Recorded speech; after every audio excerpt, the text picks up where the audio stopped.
আল্লাহ রাসূল বলতে তোমরা রমজান মাসে মালের দাম সীমিত রাখো, কিন্তু তা না, এটা হয় উল্টাটা। কিন্তু শাহ আলম মালের দাম ঠিক মতন সীমিত ব্যবসা করে, সেই মাল ছাড়ে। আর এই সকল ব্যবসায়ী যদি শাহ আলম ভাইয়ের মতন যদি 1 টাকা লাভে বিক্রি করে, ঠিক আছে, এটাতে অনেক ভালো হবে। রমজান মাসের উপলক্ষে অনেকটা ভালো হবে মানুষের জন্য। এবং কি আমরাও শাহ আলম থেকে আমরা জিনিসপত্র নেই, আধা কেজি চাইলে আধা কেজি, 1 পা চাইলে 1 পা, ইনশাল্লাহ আমরা অনেক হ্যাপি, অনেক খুশি, অনেক গর্বিত আমরা শাহ আলম ভাইয়ের মতন ব্যবসায়ীদেরকে দেখে। উনি যে ব্যবসাটা করেন গত কয়েক বছর থেকে উনি এই ব্যবসাটা করতেছেন। এখানে ওনার হচ্ছে ক্রয় মূল্য বিক্রয়, তার মানে হচ্ছে উনি একটা প্রোডাক্টের জিনিস থেকে উনি 5টা টাকায় আর্ন করে না।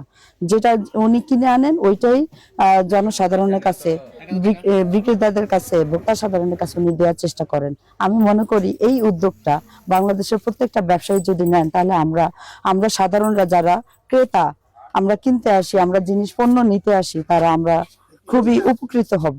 ক্রয় মূল্যে বিক্রয় করলে, হ্যাঁ, রমজান আসলে বিশেষ করে এই সুযোগটা দেন। রমজান ছাড়াও কিন্তু প্রত্যেক বছরই ওনার কাছ থেকে এই সুযোগ সুবিধা পাওয়া যায়।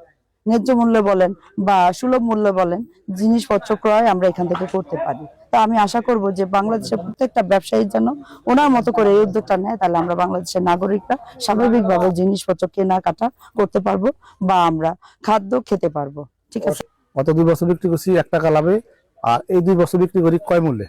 মোটামুটি আলহামদুলিল্লাহ অনেক খারাপ হয়েছি। আমি চাই এই ব্যবসাটা কতদিন বাঁচবো ততদিন অব্যাহত রাখতে। এরকম আমার দোকানের চিনি 97 টাকা আনা, ওনার দোকানে 105 টাকা, সোনা 73 টাকা আনা, ওনার দোকানে 80 টাকা, খেসারি ডাল 81 টাকা আনা, ওনার দোকানে 85 টাকা, সিনা 53 টাকা আনা, ওনার দোকানে 60 টাকা।